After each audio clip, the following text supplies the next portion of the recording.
الحمدللہ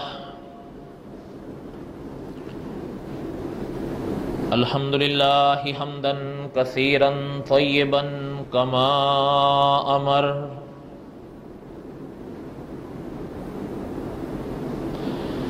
ونشهد ان لا الہ الا اللہ وحدہ لا شریک لہ ونشهد ان سیدنا وسندنا ومولانا محمدا عبدہ ورسولہ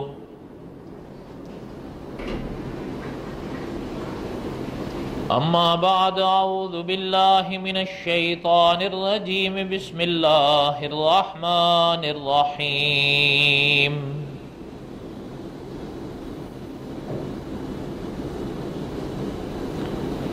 وَقُلْنَا يَا آدَمُ اسْكُنْ أَنْتَ وَزَوْجُكَ الْجَنَّةَ وَكُلَا مِنْهَا رَغَدًا حَيْثُ شِئْتُمَا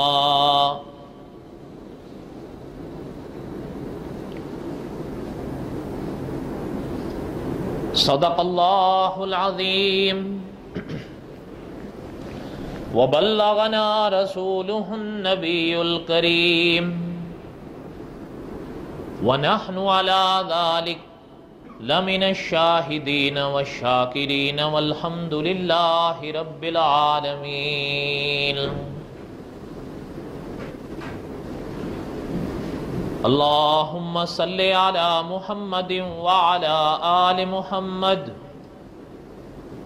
کما صلیت علی ابراہیم وعلی آل ابراہیم انک حمید مجید اللہم بارک علی محمد وعلی آل محمد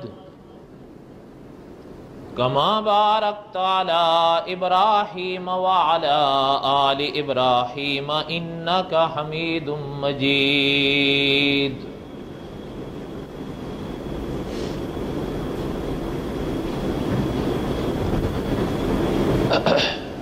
قصص الانبیاء حضرت آدم علیہ السلام کے واقعات ہم پڑھ رہے تھے۔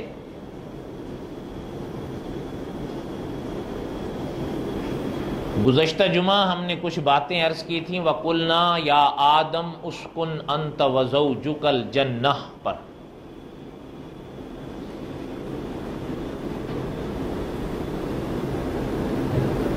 اصل میں ذہن بنا لیں پہلے اپنا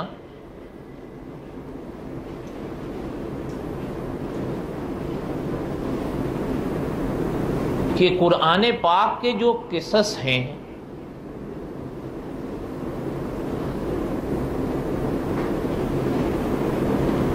وہ دوسرے تاریخی واقعات کی طرح نہیں ہیں،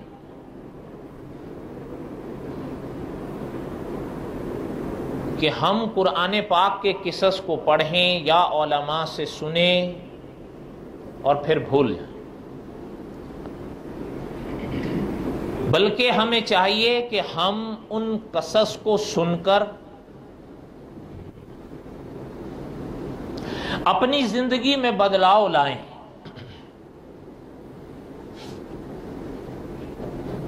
جو عقائد انبیاء علیہ السلام نے سکھائے ہیں وہ اپنائیں،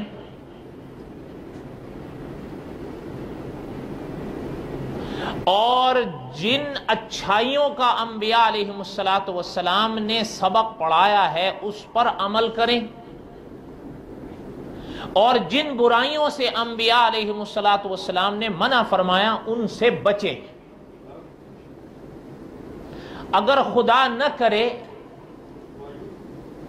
کہیں اگر کسی اچھائی میں کوتاہی کر گئے یا برائی پر جرت کر گئے تو انبیاء علیہ السلام کا سبق یہ ہے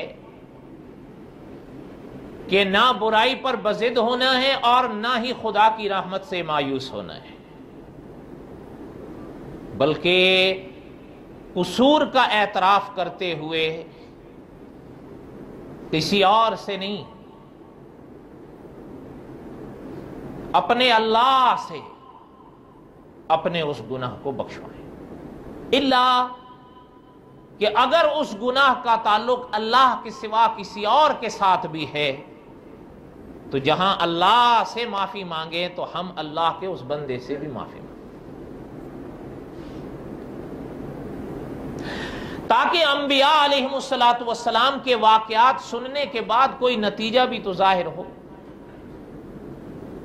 ورنہ یہ نہیں ہونا چاہیے کہ نشستن بگفتن کے برخاستن، آئے کہا سنے کہا سنائے اور چل گئے۔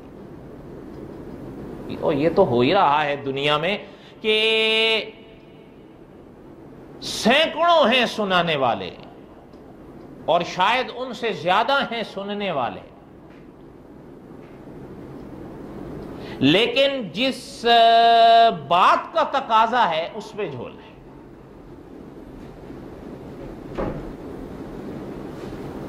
میں اپنی جگہ، دوسرے اپنی جگہ۔ اگر غلطی پر کوئی تنبیہ کرتا ہے تو بگڑ جاتا ہے، اور اگر کوئی غلطی پر تنبیہ نہیں کرتا تو بگڑ جاتے ہیں۔ بہرحال دعا کریں کہ اللہ تعالی ہمیں قصص القرآن سننے کی، سمجھنے کی اور ان دونوں مرحلوں کے بعد عمل کرنے کی توفیق بخشے، تاکہ زندگی میں کوئی بدلاؤ آئے۔ بیان کا نتیجہ بھی مرتب تب ہی ہوتا ہے، بیان کا اثر بھی ظاہر تبھی محسوس ہوتا ہے کہ میں اگر کسی عالم کی بات سنوں تو میں پھر کوشش کروں کہ اگر اس سے پہلے میرے اندر کسی اچھائی کے حوالے سے کمی تھی تو اب نہ رہے، اور اگر کسی برائی پر جرت تھی تو اب نہ رہے، ورنہ نشستن بگفتن برخاستن اس کا کوئی فائدہ نہیں ہوتا الا بضرورت الحال۔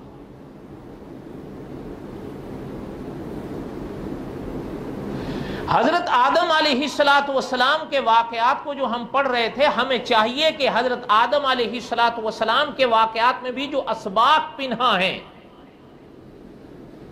ہم انہیں اپنائیں۔ عام طور پر لوگوں کو میں نے دیکھا ہے اب بھی، یعنی پرانے دور کی بات نہیں، اب بھی وہ بالکل بے چین ہوتے ہیں کسی کے ہاتھ پر بیعت کرنے کے لیے، اہلن سہلن ہیں، لیکن یہ بات ہم کیوں بھولیں جو مولانا اشرف علی تھانوی رحمۃ اللہ علیہ نے فرمایا کہ بیعت مستحب ہے، اصلاح واجب ہے۔ ہم نے ایسے لوگ دیکھے ہیں مستحب کے لیے جان دے جاتے ہیں لیکن واجب کی ذرا بھی ان کو پرواہ نہیں، تو پھر فائدہ کیا ہوگا؟ فقط نسبت سے تو بخشش،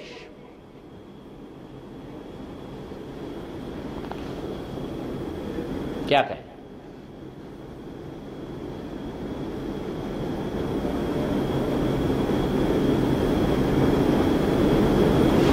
حضرت آدم علیہ السلام نے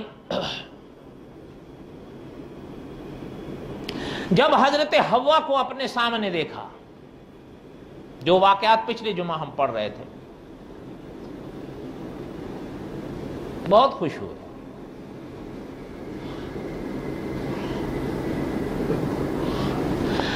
اور آپ کو یاد ہوگا، شاید میں نے ابتدائی کسی حصے میں یہ چیز ضرور بیان کی تھی، اگر کوئی غلطی ہوگی تو میری طرف سے، غالب گمان کی بنا پر کہہ رہا ہوں کہ یعنی حضرت آدم علیہ السلام کے حسن پر جو کچھ علماء نے لکھا ہے بڑا عجیب ہے، لیکن ایک ہی نقطہ ذہن میں رکھ لیں، جو کلام پاک کے حوالے سے میں نے شاید اس وقت آپ کو سنایا بھی تھا کہ اللہ تعالیٰ نے کلام پاک میں حضرت آدم علیہ السلام کی تخلیق کے مرحلے میں ارشاد فرمایا کہ ہم نے آدم کو اپنے ہاتھوں سے پیدا کیا ہے علیہ السلام، تو وہ انسان کتنے خوبصورت ہوں گے جن کو اللہ نے اپنے ہاتھوں سے بنایا ہو۔ ہمارے پاس تو حضرت آدم کا ایک واقعہ ہم نے سن رکھا ہے، وہ بھی کچھ عجب حال سے، وہ جو آگے آئے گا انشاءاللہ، وہ تو وَلَا تَقْرَبَا هَذِهِ الشَّجَرَةَ فَتَكُونَا مِنَ الظَّالِمِينَ۔ اس کے سوا تو خال کوئی حضرت آدم کے واقعات سے جانتے ہیں۔ میں نے ایک درس میں اس چیز کا اظہار بھی کیا تھا، تو ایک بدعتی کو بڑا برا لگا تھا، بڑا اچھلا کودا تھا وہ اس پر. ہو سکتا ہے پتہ نہیں اس کو دنیا کا کیا تجربہ ہے، لیکن ہمیں یہ تجربہ ہے، اور وہی الفاظ میں نے اس تجربے کی بنا پر کہے تھے کہ عام طور پر حضرت آدم کے واقعات سے لوگ واقف نہیں ہیں. کون مسلمان ہے مجمع میں جمعے کی کہ جو مجھے حضرت آدم کا وہ واقعہ، چلو جو زد زبان عام ہے وَلَا تَقْرَبَا هَٰذِهِ الشَّجَرَةَ، وہ بھی پورا سنا دے اس طرح جیسے کہ علماء اہل سنت والجماعت نے قرآن و سنت کی روشنی میں لکھا ہے. کوئی بائبل سے لے رہا ہوگا، کوئی تالمود کے ریفرنس دے رہا ہوگا، اور کچھ نہیں ملے گا تو قصص الانبیاء کے نام سے جو کتابیں کچھ لوگوں نے مرتب کی ہیں وہ تو عام طور پر ہم نے پڑھ رکھی ہیں، اور پھر ذہن میں بھی یہی ہوتا ہے کہ جی اس کتاب میں لکھنے والے نے سچ ہی تو لکھا ہوگا، جھوٹ تھوڑا لکھ رہا ہے وہ.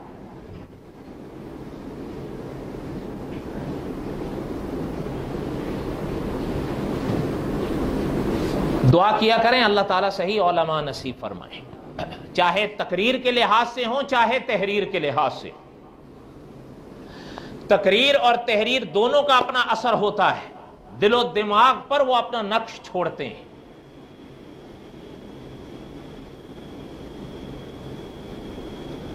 اور آگے پتہ اس نے ایک بڑی عجیب بات لکھی مجھے، اس نے کہا کہ یہ تم دیوبندیوں ہی کے تو وجہ سے مرزا غلام احمد قادیانی نے نبوت کا دعویٰ کیا تھا، تم اسے راستہ نہ دیتے تو وہ کیوں نبوت کا دعویٰ کرتے. بڑی عجیب بات ہے.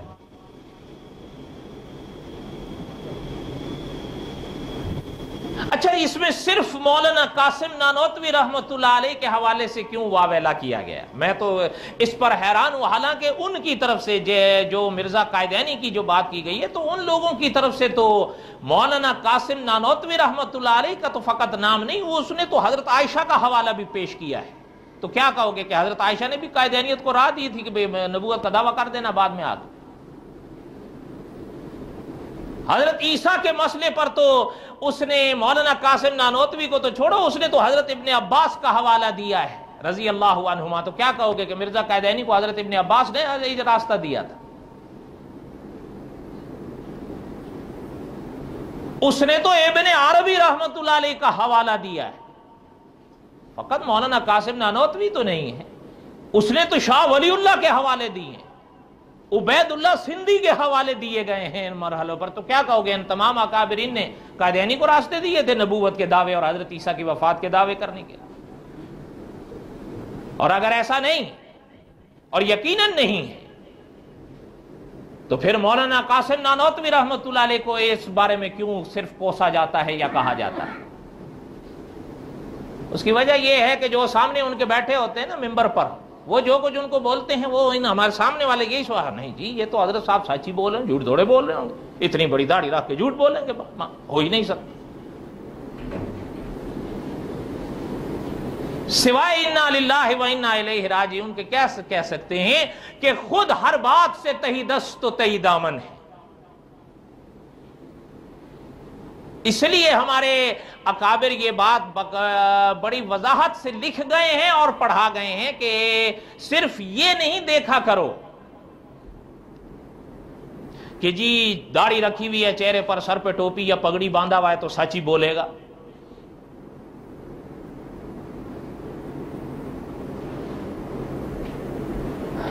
انا للہ و انا الیہ راجعون.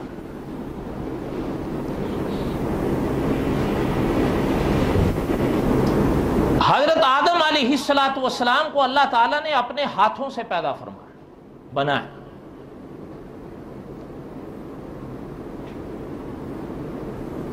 اچھا علماء محدثین نے ایک بڑی عجیب بات لکھی ہے حدیث شریف کے حوالے سے، غالباً حضرت ثوبان رضی اللہ تعالیٰ نے اس کو بیان کیا ہے. کوئی غلطی ہوگی تو میری طرف سے ہوگی، لیکن غالب گمان بیقین کے قریب مجھے یاد آ رہا ہے کہ یہ حدیث حضرت ثوبان نے بیان کی ہے رضی اللہ تعالیٰ. فرماتے ہیں کہ آپ صلی اللہ علیہ وسلم نے فرمایا. اچھا اس حوالے سے کوئی عدد کے حوالے سے اور بھی روایات آ گئی، میں صرف ایک عرض کر رہا ہوں اس لیے کسی اور شک میں مت پڑ جائیے گا. جس حدیث کو میں بیان کر رہا ہوں اس میں ان 3 عدد کا ذکر فرمایا گیا کہ آپ صلی اللہ علیہ وسلم نے فرمایا کہ 3 چیزیں ایسی ہیں جن کو اللہ نے اپنے ہاتھوں سے بنایا. کتنی چیزیں ہیں؟ تین ہیں. ان میں پہلے حضرت آدم کو بیان فرمایا آپ صلی اللہ علیہ وسلم نے کہ حضرت آدم کو اللہ نے اپنے ہاتھوں سے بنایا. اب آپ خود سوچیں کہ وہ چہرہ، وہ وجود کیسے ہوگا. اور پھر جن کو دیکھ کر حضرت آدم مسکرائے تھے، حضرت حوا علیہ السلام. علماء نے اس بات کی وضاحت فرمائی ہے اور لکھا ہے اپنے بیانات و تحریر وغیرہ میں کہ دنیا میں سب سے خوبصورت اگر کوئی خاتون، سب سے، ہاں خوبصورت مطلقاً کی بات ہے، سب سے خوبصورت حسن میں اللہ تعالیٰ نے تمام خواتین میں حضرت حوا کو یہ مقام بخشا تھا. اور آپ حیران ہوں گے، حضرت حوا اسی وادی میں پیدا ہوئی جہاں جنت میں حضرت آدم سو رہے تھے. وہ ہم نے گزشتہ جمعہ پڑھ لیا، آپ کو یاد ہوگا، اور گفتگو بھی وہیں ہوئی. اب اس کے بعد جو کلام پاک کی آیت جو ہم پڑھ رہے تھے اس کو سنتے آئیں. کچھ باتیں گزشتہ جمعہ میں نے اس کے حوالے سے عرض کی. وَقُلْنَا يَا آدَمْ اسکن انت وزوجک الجنہ. اللہ تعالیٰ نے فرمایا کہ ہم نے فرمایا، اللہ نے فرمایا، یا آدم، اے آدم، اسکن انت وزوجک الجنہ، آپ اور آپ کی اہلیہ دونوں جنت میں رہو. اس جملے کے حوالے سے بعض علماء نے یہ بات لکھی ہے کہ اس جملے سے یہ پتہ چلتا ہے کہ حضرت آدم کی تخلیق یا فرشتوں سے سجدے والا واقعہ جنت سے باہر پیش آیا. اس لیے کہ یہاں اللہ تو آپ فرما رہے ہیں نا کہ جنت میں رہو، لیکن علماء مفسرین و محققین نے فیصلہ کیا ہے کہ نہیں، وہ واقعات بھی جنت ہی کے تھے. البتہ ان واقعات کے مواقع پر اللہ تعالیٰ نے یہ فیصلہ نہیں فرمایا تھا کہ جنت میں رہو. جب وہ واقعات ہو گئے اور حضرت حوا بھی پیدا ہو گئیں تو اب اللہ تعالیٰ نے وہ فیصلہ سنایا حضرت آدم کو کہ وَقُلْنَا يَا آدَمْ اسکن انت وزوجک الجنہ، کہ جنت میں رہو. سمجھ آئی بات کہ نہیں آئی؟ دوسری بات علماء نے فرمایا ہے، یہ بات بھی یاد رکھیں کہ اللہ تعالیٰ علیم بذات الصدور وعالم الغیب والشہادہ ہیں، اور یہ شان تنہا اللہ کی ہے. یاد رکھیے گا، تنہا اللہ کی شان ہے یہ، جس کو کہا جاتا ہے عالم الغیب ہونا. حضرت آدم علیہ السلام کو اللہ تعالیٰ نے جنت میں رہنے کا فرمایا ہے کہ آپ جنت میں رہو. علماء مفسرین نے فرمایا، یاد رکھیے گا، اللہ تعالیٰ نے بطور ملکیت کے اس موقع پر اعلان نہیں فرمایا تھا، رہنے کی اجازت دی تھی، اس لیے کہ اللہ کے علم میں تھا کہ کچھ لمحات بعد یا کچھ وقفے کے بعد واقعہ ایک پیش آئے گا. اس واقعے کے بعد حضرت آدم اور حضرت حوا کو یہ جنت چھوڑنی پڑے گی. اس لیے ہمیشہ کی بات نہیں تھی، وہ بات قیامت کے بعد ہوگی. وَقُلْنَا يَا آدَمْ اسْكُنْ أَنْتَ وَزَوْجُكَ الْجَنَّةَ. اگلی بات ایک اور علماء مفسرین نے لکھی کہ جنت میں رہائش کے موقع پر اللہ تعالیٰ نے خطاب حضرت آدم سے فرمایا، حضرت حوا کو نویکلا الگ کر کے بیان فرمایا. وَقُلْنَا يَا آدَمْ. اب یہاں حضرت آدم کو خطاب ہو گیا اور حضرت آدم سے خطاب ہو رہا ہے. اسکن انت وزوجک الجنہ، آپ اور آپ کی اہلیہ دونوں جنت میں رہو. علماء مفسرین نے لکھا ہے کہ یہاں خطاب حضرت آدم سے ہو رہا ہے، حضرت حوا کو نویکلا بیان کیا جا رہا ہے. علماء مفسرین نے فرمایا پتہ چلتا ہے کہ خاتون کی رہائش یا خاتون کو رہنے کے لیے گھر اور مکان دینا یہ شوہر کی ذمہ داریوں میں سے. علماء فقہا نے اس کو 3 عنوانوں سے بیان کیا ہے اس چیز کو، بڑے عجیب، کہ عورت کے ذمے جو مرد کے ذمے جو عورت کے 3 بڑے عنوان حقوق کے حوالے سے ذمے لگتے ہیں نا، وہ ہے نان، نفقہ، سکنا. کیا؟ نان، نفقہ، سکنا. نان کیا ہے؟ یا تو میری تقریر آپ کو سمجھ میں نہیں آ رہی ہے، اور یا تقریر میں بالکل مست ہوئے ہو ایک دم. دونوں میں سے ایک ہی بات ہوگی، یا تو اوپر سے گزر رہی ہے یا مست ہوئے ہوئے ہیں. کوئی فارسی میں تقریر نہیں کر رہا ہوں، بڑی واضح بات ہے. اور ماشاءاللہ آپ مرد ہیں، بڑی عمر کے ہیں، میرے ساتھ بولیں نان کس کو کہتے ہیں؟ ہاں، غذا. کیا اگلا لفظ کیا ہے؟ نفقہ. نفقہ کیا ہے؟ خرچہ. کیا ہے؟ اچھا، ان دونوں پر ویسے الحمدللہ ہمارے حضرات ہوتے ہیں نان نفقے پر. ہاں یاد رکھیے گا، عام طور پر جو ہے وہ غذا کا بھی خیال رکھتے ہیں، خرچے کا بھی خیال رکھتے ہیں، اپنی حالت، اپنی جیب، اپنی طاقت کے لحاظ سے. کچھ بہت زیادہ ہوں گے تو تھوڑی سی کنجوسی والا اثر ہو جائے تو ایک الگ بات ہے، لیکن بہرحال خیال رکھتے ہیں. ایسا بھی نہیں ہے کہ جاؤ جی اب روزے رکھو. نان نفقے کا ہاں البتہ تیسرا جو ہے نا، نان نفقہ اور سکنا. اب ذرا مل کے میرے ساتھ بولو، نان نفقہ اور تیسرا کیا ہے؟ سکنا. اس میں آپ اور ہم سب فیل ہیں، الا بضرورت الحال یا الا ماشاء اللہ. سکنا کیا ہے؟ گھر. کیا؟ مل کے میرے ساتھ بولو، کیا ہے؟ گھر. نان ہو گیا غذا، نفقہ ہو گیا خرچہ، اور سکنا گھر. گھر کون سا؟ جس میں ماتا، پتا، یہ بھائی، یہ بہنیں، یہ جوڑی دار، یہ سارے ہوتے ہیں، وہ والا گھر. کیا خیال ہے؟ سوچ لیں بھائی. اب یہ اپنا، میں کوئی اپنی طرف سے نہیں بتا رہا ہوں، وہی چیزیں ہیں جو فقہا نے، علماء نے ان آیات کی روشنی میں لکھی ہوئی ہیں. اور یاد رکھیے گا، مجھے نہیں پتا کہ آپ کو دنیا کا کیا تجربہ ہے، لیکن میرا تجربہ یہ ہے کہ قرآن و سنت کو علماء حق سے بڑھ کر آپ اور میں نہیں سمجھ سکتے. اگر کسی کو یہ اپنے بارے میں خوش فہمی ہے تو میں کہتا ہوں یہ غلط فہمی ہے. یہ بالکل بڑی واضح بات ہے. جیسے کہ مفتی مجد القدوس خبیب رومی نے ہمیں ایک واقعہ سنا. حضرت فرمایا ایک مسجد میں جانا ہوا، نماز کا نماز غالباً تھی یا ظہر کی، مجھے یاد نہیں.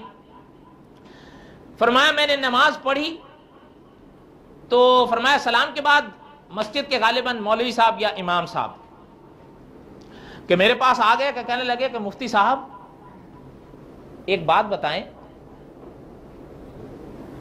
فرماتے ہیں میں نے کہا جی پوچھیں. کہنے لگے یہ جو آپ حضرات کسی کو فتویٰ دیتے ہیں نا تو قرآن و سنت کا حوالہ دینے کے بجائے فقہا کے حوالے کیوں دیتے ہیں؟ سیدھا قرآن و سنت کے حوالے دے دیا. سوال سمجھ میں آیا؟ اب ذرا مفتی مجد القدوس خبیب رومی کا جواب سنیں. حضرت نے فرمایا کہ بھائی ہم کسی سائل کے سوال کے جواب میں فقہا کے حوالے اس لیے دیتے ہیں کہ ہم فقہا کو اپنے سے زیادہ عالم اور اپنے سے زیادہ افقہ سمجھتے ہیں. کوئی سمجھ میں آئی ہے یا اوپر سے ہی گزر گئی ہے؟ سنو اور میٹھی میٹھی تقریریں، یہی حال ہوگا.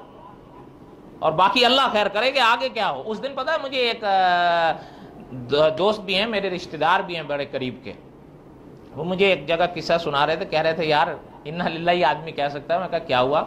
کہنے لگے ایک جگہ بیٹھے ہوئے تھے تو ایک صاحب کہنے لگے کہ یار وہ کون ہے جن کا نام لیا جاتا ہے تو پھر انسان جو ہے وہ انگوٹھے چومتا ہے. اچھا انگوٹھے چومنا جائز ہے یا منع ہے، میں اس پر ابھی بات نہیں کر رہا ہوں، لیکن انگوٹھے چومنے والا مرحلہ کس پر کیا جاتا ہے، کن کے نام پر کیا جاتا ہے؟ یعنی اس کا یہ حال ہے. اور ایک واقعہ تو خود مجھے یاد ہے کہ میں جنت البقیع میں کھڑا تھا تو اب میں اس ملک کا نام نہیں لیتا پھر ناراض ہو جائیں گے. 4 یا 5 اب مجھے یاد نہیں، کچھ 3 تھے 4 تھے ایسے کچھ لوگ تھے. آئے تو سلام کیے تو مجھے کہنے لگے کہ آپ یہ قبر کن کی ہے؟ میں نے ان کو بتا دیا. تو مجھے کہنے لگے کہ ہم آپ سے پوچھنا چاہتے ہیں کہ حضرت ابو بکر صدیق اور حضرت عمر رضی اللہ عنہما کا روزہ کہاں ہے؟ میں ان کی طرف دیکھنے لگا تو میں نے کہا آپ روزہ رسول سے ہو آئے ہیں؟ کہ جی ہاں ابھی ابھی سلام پڑھ کے وہیں سے تو آئے ہیں. اچھا حضور علیہ السلام کی جالی کے بعد کن کی جالی ہے؟ نہیں پتا؟ چلو نہیں پتا تو پھر انا للہ، اور کیا کہہ سکتے ہیں، اللہ تعالی حامی و ناصر ہوں۔ خیر بہرحال یہ باتیں تو لمبی ہیں، کہنے کا مقصد یہ ہے کہ علماء مفسرین لکھتے ہیں کہ حضرت آدم کو یہ خطاب فرمایا اللہ نے، وَقُلْنَا يَا آدم اسکن انت وزوجک الجنہ، تو فرمایا کہ نف کا سکنا یہ خاتون کا شوہر کے ذمے ہے۔ اس آیت سے پتہ چلتا ہے اس گھر شوہر کے ذمے ہے۔ یہ سوال میں نے چھوڑ دیا ہے کہ وہ گھر کون سا، یہ پھر آپ خود علماء سے پوچھ لیجئے گا، میں کہوں گا تو شکایت ہوگی، ہاں کہیں گے جی ہماری مجبوریوں کا لحاظ نہیں کرتا ہے، ساری زندگی ہیں یار مجبوریوں میں گزار دی ہیں۔ کچھ انسان کوشش بھی تو کرے، کچھ انسان اپنی غلطی بھی تو مانے، اس کے اوپر ڈھیٹ ہو جائے نہیں ہم ٹھیک کرتے ہیں، کم از کم اگر یہ سن کے اپنی غلطی ہی تسلیم کر لو کہ ہم کہیں غلطی کر رہے ہیں تب بھی ایک بڑی بات ہے۔ کیوں؟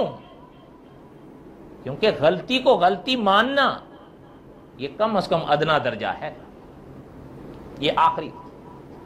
خیر بہرحال کہنے کا مقصد یہ تھا، فرمایا وَقُلْنَا يَا آدم اسکن انت وزوجک الجنہ، آپ اور آپ کی اہلیہ جنت میں رہو۔ حضرت آدم اور حضرت حوا جنت میں رہے، وَكُلَا مِنْهَا رَغَدًا حَيْثُ شِئْتُمَا، حضرت آدم اور حضرت حوا کو اللہ نے فرمایا دونوں کھاؤ پیو، سمجھ آئی؟ کھانے پینے کی اللہ تعالیٰ نے اجازت دی، جو چاہو جہاں سے چاہو۔ یہ بات دنیا کی ہو رہی ہے یا جنت کی ہو رہی ہے؟ پتہ نہیں آپ نے سنا ہے کہ نہیں سنا۔ ایک کہتا ہے جی ہم نے تو سنا ہے کہ جنت میں موسیقی حلال ہوگی۔ میں نے کہا خیر، کہتا ہے جی جنت میں حلال ہے تو پھر دنیا میں بھی حلال ہونی چاہیے، جنت میں کوئی حرام چیز تو ہوگی نہیں۔ کوئی سمجھ آئی بات اس کی یا نہیں سمجھ میں آئی؟ اس کا جواب انشاءاللہ اپنے موقع پر۔ وَقُلْنَا يَا آدم اسکن انت وزوجک الجنہ وَكُلَا مِنْهَا رَغَدًا حَيْثُ شِئْتُمَا۔ اچھا ایک اور چیز سنیں جو علماء مفسرین نے اسی آیت کی روشنی میں لکھی ہے۔ فرمایا جب سکنا کی باری آئی تو اللہ تعالیٰ نے حضرت آدم کو خطاب فرمایا، حضرت حوا کو نویکلا بیان فرمایا الگ کر کے، لیکن جہاں بات کھانے پینے کی آئی، غذا کی آئی، فرمایا وہاں اللہ تعالیٰ نے پھر صیغہ وہ استعمال فرمایا جس میں حضرت آدم اور حضرت حوا کو اکٹھا لائے ہیں۔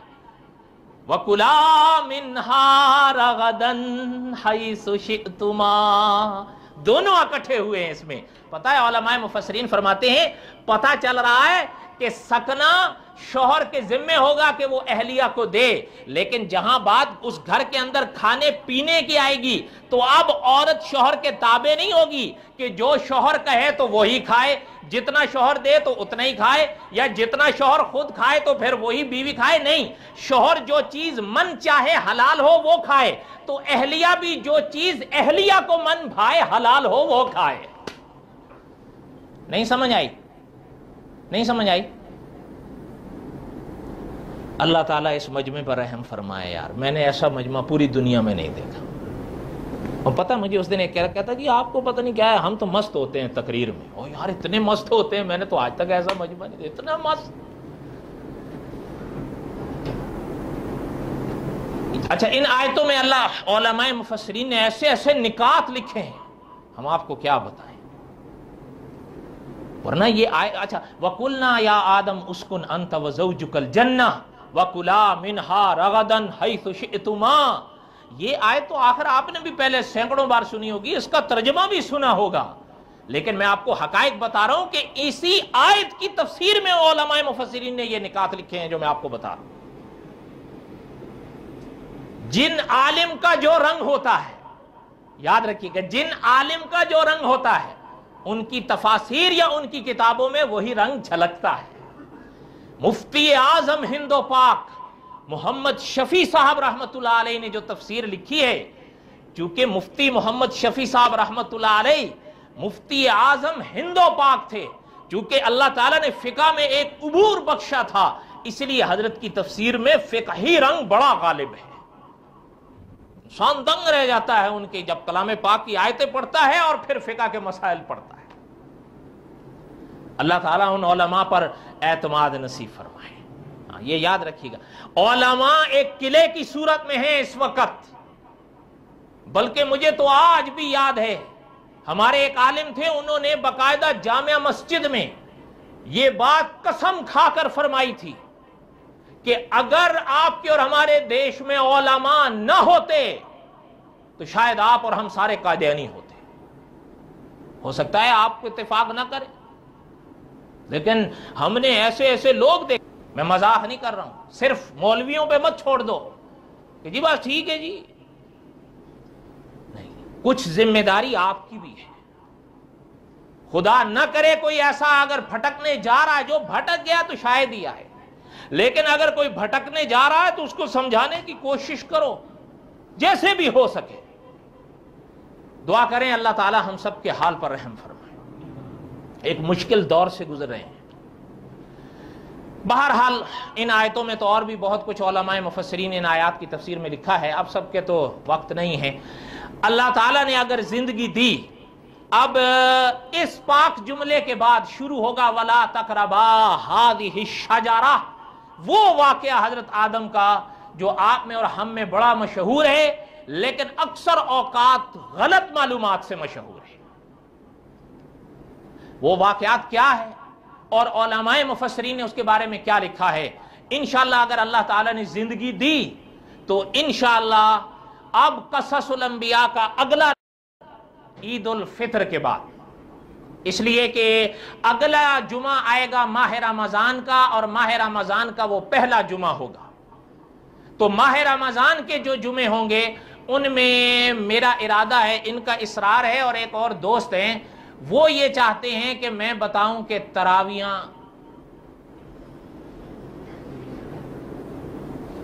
ہیں کہ نہیں ہیں کہ نہیں ہیں.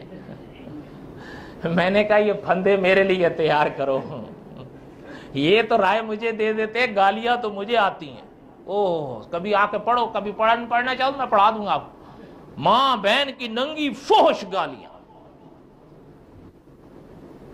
اچھا پتہ ہے ایک تو کہتا ہے، میں نے اس دن یہاں شب برات والی رات بتایا تو انہوں نے مجھے لکھ کر بھیجا، کہتا ہے پتہ نہیں تمہیں کتنے پیسے ملتے ہیں یہ ساری چیزیں بیان کرنے کے لیے. میں کہا یار میرے جیب میں جتنے تھے وہ بھی چلے گئے، اس کو لے دینے کے پڑے ہوئے ہیں.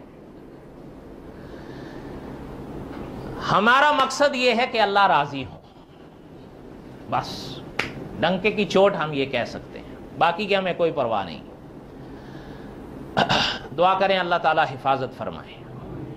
انشاءاللہ ماہ رمضان میں تو آپ ہوں گے، ہم ہوں گے، اور تراویاں ہوں گی انشاءاللہ. اب نماز سنتیں ادا کر لیں، اس کے بعد میں تراویح کا ٹائمنگ اور روزے کا اعلان کرتا ہوں. وما علینا الا البلاغ.